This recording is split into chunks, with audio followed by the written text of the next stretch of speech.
Hello and welcome to episode 4 of the Akupara Games podcast, the Akupara Podcast. As ever, my name is Buddy Sola. I am the community manager here at Akupara Games, and today I have a very special, I guess I would say, treat. Where we get to kind of peel back the layers. I get to introduce you to a great, true friend of mine. And we get to talk about one of our very cool prototyped game. Today, I am joined on the podcast by the designer of Playmaze Panic. Playmaze Panic is playable today on itch.io and Game Jolt, which is part of our Akupara Jams sort of initiative. At the end of last year, we spent a bunch of time, like the company we broke up into different groups, and we made prototype games for, just sort of for fun, to be honest. And now we're releasing those to the public so that everybody can see what it was like to work on. And I am joined by Joni to talk about Playmaze Panic, which I've already said. Joni, hi, how are you? How you doing? Hi, I'm good. Welcome to the podcast. Thank you.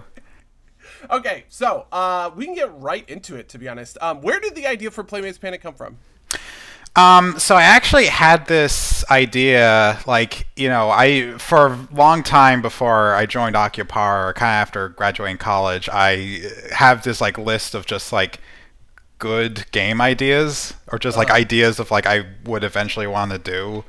So Playmaze Panic was one of those. It kind of came out of me playing through Resident Evil 2 Remake, which was an interesting game because I had never played. It was kind of just like a fluke thing of a friend really got me hyped up to play it. I started playing it, and then I kind of was fascinated by how easy it was to kind of see the design of the game. Mm-hmm. One of the things I figured out, that game, the interesting thing about it is there's very few actual random spawns or encounters. Almost every single creature in the game is a specific trigger, or it happens after a certain event, or you find a certain item. Yeah, sure. Which I found was interesting because then every single thing in it was specifically crafted, so you had to see events in almost a certain order every single time you played a game. And that game kind of became a favorite of mine. I put I probably put more hours in it than most people did. I got to the point where I could speed run it. I had a mod at one point where I took out every monster and just ran around the map to kind of figure out how everything worked.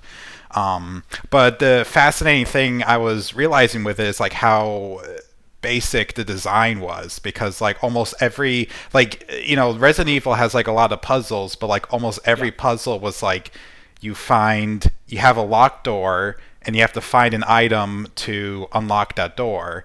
But the issue becomes when you go to get that item, something will jump out at you that you either going to run away because you don't want to fight it, or you fight it and you have to use health and ammo, and then that makes the next fight harder.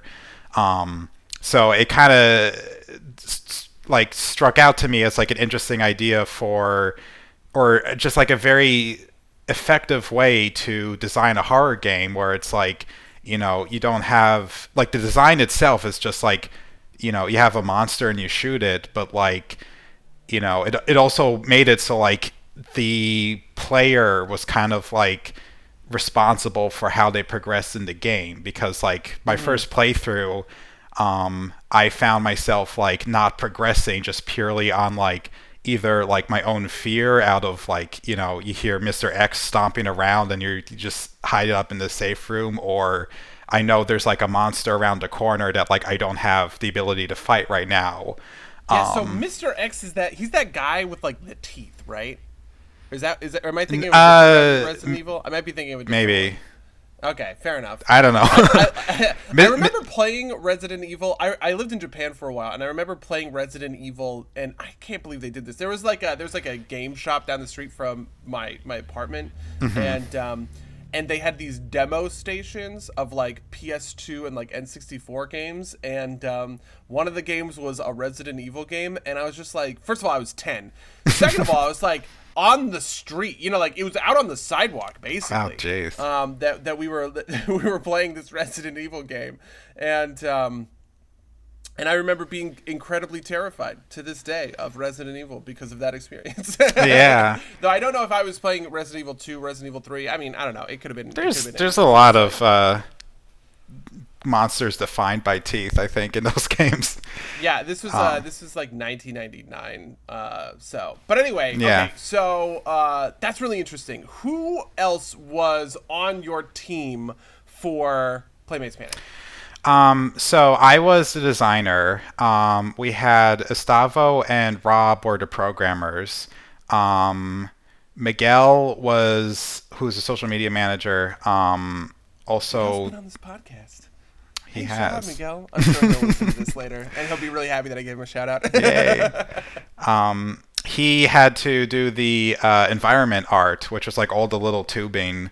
And well, Mike was our monster designer. He had a lot of concepts for the various monsters. He actually came up, I think, with the current like hamburger tube, like was like the first one, and we had like a few different iterations before we all kind of decided like, hey, that one just worked. That's super interesting. I actually did not know that there were other concepts, because I've seen obviously Playmaze Panic, but I only saw it with the one monster design. Right? Yeah, like, that was the only one that ended up in the game, but there was like a lot of different. There was also Cat Arthur did the sounds. They did like a fantastic work, because I think like the sounds make like half of the game alone. Yeah, Cat has also been on this podcast, and they are also incredibly talented. I constantly say that Cat is like the most talented person on our team, because they do such a good job with the the sound and music. They did a lot of really great Foley work for it. But yeah, we had like a few.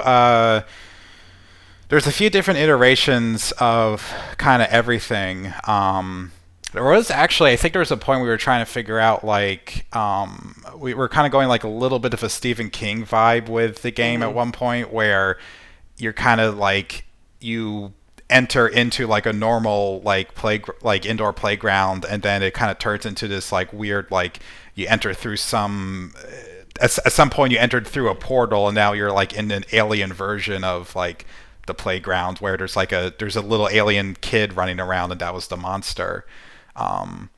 So there's like a few iterations where it's just like this weird like little shadow child, which was creepy, but the burger kind of just like fit what we ended up with. Yeah, definitely. Okay, so flashback to like the I guess early December when we started this. What was it like when you and the team started work on the project? It was interesting. I had started working at Akupara like in that November, I think. So it was only like I guess it must have been like a month. Being thrown in the deep end. Yeah. So initially I was like, I'll do the game jam, because my initial goal with the game jam was just to like get to know people better, because I'm like, okay, well, sure. That's a good way to know people. So, I was surprised that like my idea, I honestly was surprised my idea got selected, because I put my pitch in. I don't remember what I wrote down, but I didn't think it was like that enticing. And then everyone was like, "Oh, this is such a cool idea," which felt good that I had a cool idea like that. But, when we started it, one of the first things we kind of realized was like a lot of our team composition are like the busiest people in the company. Like I had a project that had like it didn't have tight deadlines, but like it had deadlines where I was kind of like working on stuff like every few days. So I had to spend a lot of time on that. So what that meant initially was like our first week was kind of just like meeting and design and concept projects. But we had like 2 weeks total to like make the game. So at the end of the first week, we're like, oh, we need to like actually have something started. Yeah. So we kind of, we started out with like a I felt at the time like if we had 2 weeks full time working on it, it would have been like a fine scope. But as at the end of the first week, you ended up like, okay, we had to like cut a lot of stuff out. Okay, so that's interesting. What is some of the stuff that you were like cutting? What was in like the initial design that you ended up pulling off of the project for that scoping reason? One of the big things was we were initially going to have like 3 levels. For the map, like the idea was you start out on the first level, and then you have to keep climbing upwards, and at the top there would be like a slide that you'd have to like unlock. That would be like where the gate was, or a gate, and when you took that slide, that would take you to safety or the end of the game. We ended up having to cut that because just designing that whole map would have been like a lot. The other thing was we had a lot of ideas for like different kind of like just playground equipment. So there's stuff for like, maybe there were like trap doors kind of thing. One thing I really wish we could put this in the game, because I feel like the idea would have worked really well, was like you would be able to look down. Like there would be points where you could see outside of the play place, and you would look down. It would just be like this infinite ball pit, like just in every direction. Cool. And then there'd be like just some sort of like giant like you just see like ripples, like there's like something slithering around in the ball pit. I think I said like like in Beetlejuice, when there's like that weird sandworm thing. I don't know if you ever remember what I'm talking about. I know exactly what you mean. Yeah, that is wow, that's like a really creepy image. I definitely I definitely get that. It kind of reminds me of like like the Five Nights at Freddy's franchise is kind of all about this juxtaposition of like children's entertainment but also horror. Yeah. It was kind of funny because I've had this idea for like 2 years. I've mentioned it to like a lot of people, and like until this game jam, no one actually made that connection. And it's like, oh wait, yeah, that totally tracks. But it is kind of it's just like a very easy like contrast you can make for a setting, because it's like clowns can be scary. Like it is exactly like that. I get that 100%, especially because like the I don't know, there's just something about the unnerving nature of like combining childish stuff with like spooky stuff. Yeah, I guess definitely. A large part of this, I think, helped us. Like it's a very specific memory, I think, too, like because there's a lot of kids, like when I was little, like I used to have like nightmares every now and then of like getting lost in one of those like giant McDonald's like playpens. Like there's a few in my area where like they just kind of didn't take great care of them, so they have like a lot of mildew and like just a little bit of dirt, like grungy and gross. Yeah, I get that for sure. I remember I really enjoyed going to the thing. Like it was, I don't know McDonald's like business plan or whatever, but I remember as a kid really wanting to go to McDonald's to play in the play place or whatever, as often as I possibly could. But I also remember that there was like a lot of politics with it, where because you would go there and there'd be other kids there and they would want to be doing shit, and so if you if you got too up in their business, they would push you and stuff, and they would start fights. I don't know, maybe I just grew up in the tough side. We had a little bit of that. You'd have like I used to go with like, we had like a little like friend group, and then someone else would have a friend group. We had no idea who they were, but like they claimed territory in one half, and then that of course means we had to claim territory in the other half, and then we throw you're like 8-year-olds planting flags. Yeah. Okay, so what do you what did you think about the game's art and aesthetic? Where did that come from, and like how did that go through the kind of process of the design of the game? So, kind of tying a little bit back to the Resident Evil thing I was mentioning before, like I initially came up with when I was first designing the game, I came up with like a babyfied version of it, like just very simple, like what is the core idea of it. And then it just like immediately came up with like, oh, the playground is like a really good idea for like that kind of game design of, you have a gate and you just need to find objects to put into the gate, but something's chasing you. So starting from that, like, I kind of was thinking about like what, in the 90s when I was like, playing around, on these playgrounds, like what drew me to them and like what stuff like made me like unnerved. There was like, when we were doing like our initial concepts, like we were searching a lot of like old Polaroid photos on Google of like, there's a really great one.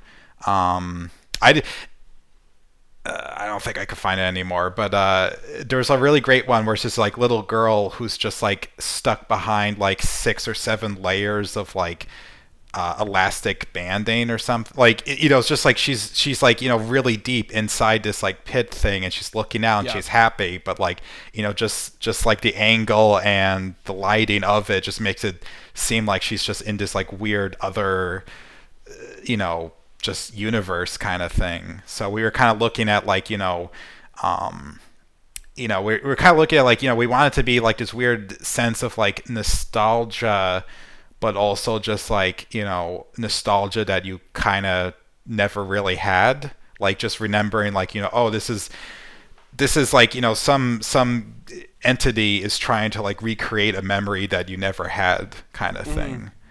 Yeah, I get that. I get that, definitely. It also sort of like, it feels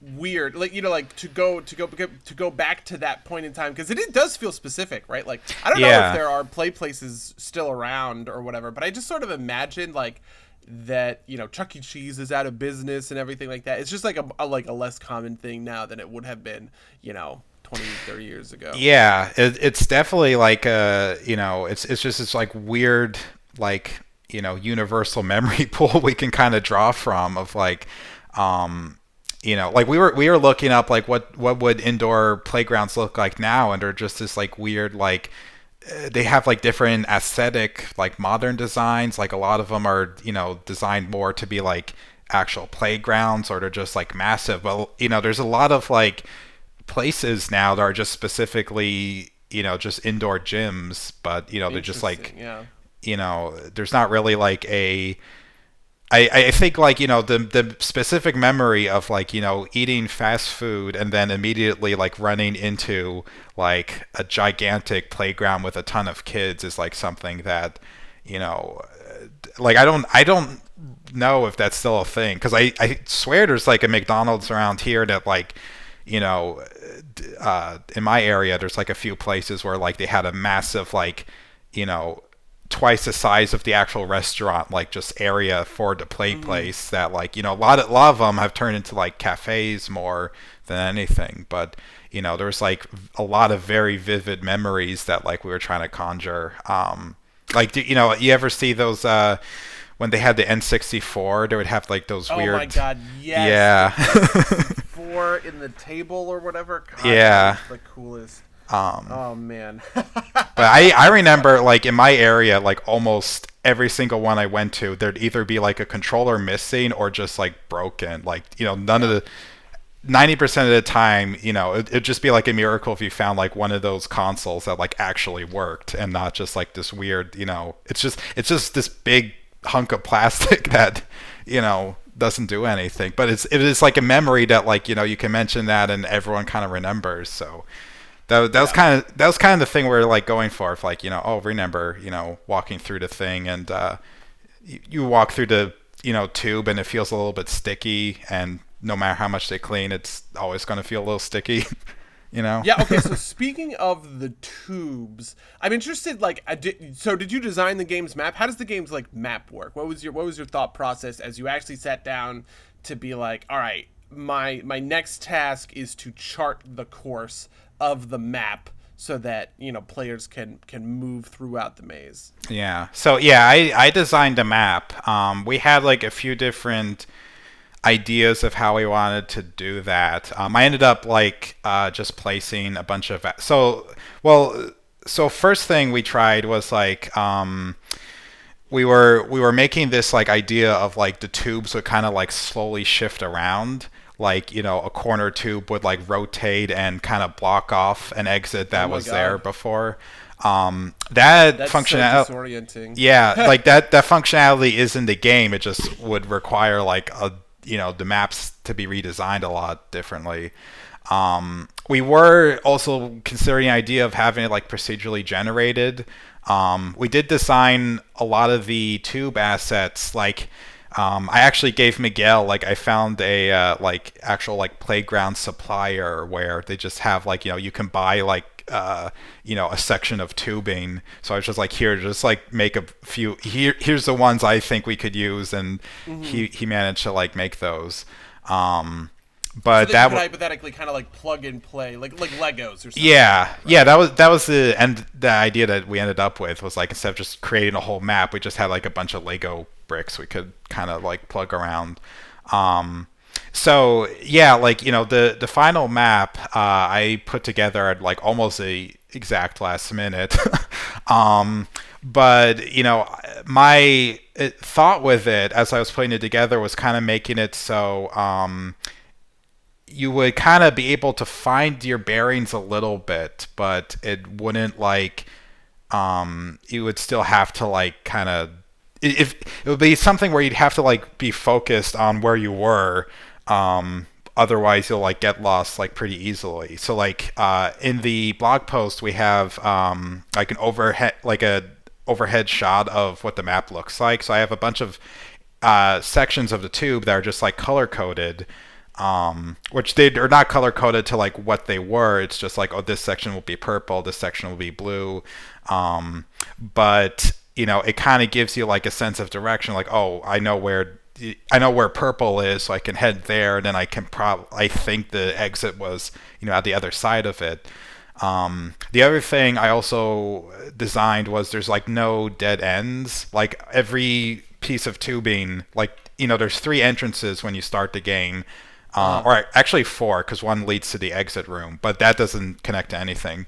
But like all the tubes do lead right back to like the exit, which was something I realized was pretty important with the monster because like if you see the monster in the tubes, it will start chasing you.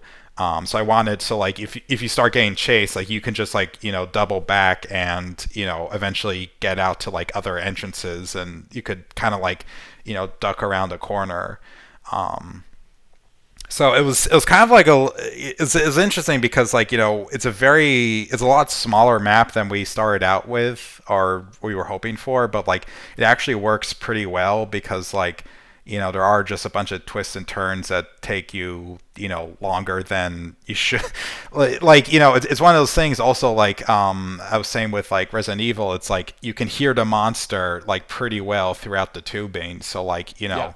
even if you're just going down a straight line, like you kind of start hearing that and you want to double back and find a different way to like kind of evade it, but like there's no real sense of direction of like where that sound's coming from.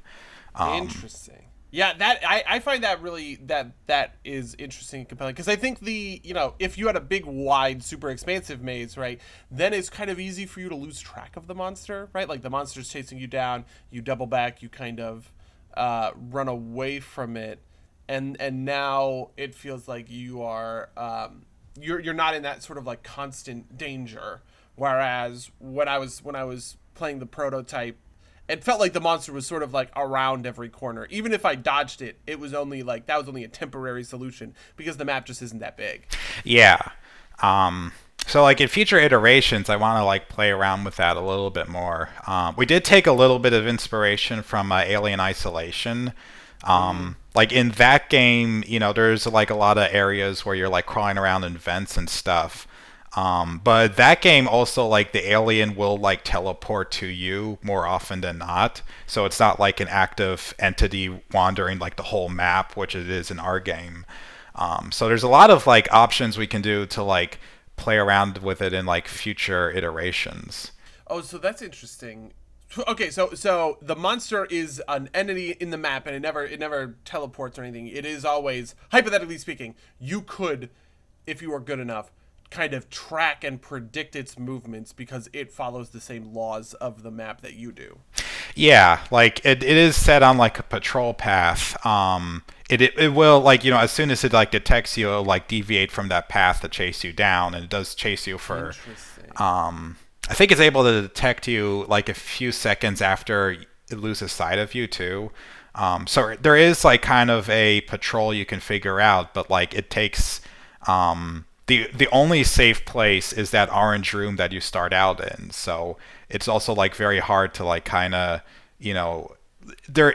I guess someone, if you sat there long enough, like you could figure out like what its patrol was, but a lot of the tubing like is way in the back, so you'd still have to like go and venture through.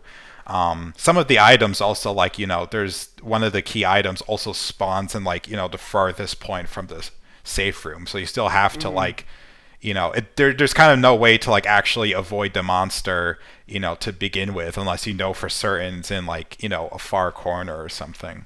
Yeah, I get that, but I do sort of like it in a certain sort of sense because it means that like the monster is at least predictable. Like if the monster sort of teleports you, let's say there's like a 20-second timer. You run into the monster, you run away from it. It starts a 20-second timer, and then at the end of the 20 seconds, the monster sort of teleports to a nearby location towards you. I actually feel like that's a little bit less skill intensive and challenging for the player because it means that the player can't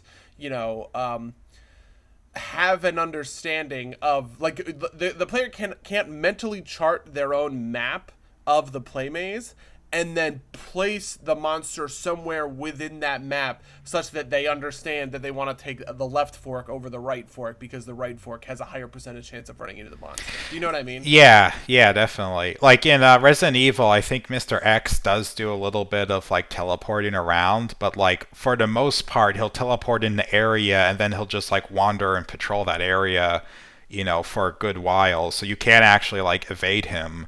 But I think like, I think that also just may be a mechanic of the game of like it despawns part of the map when you're not like actively present there.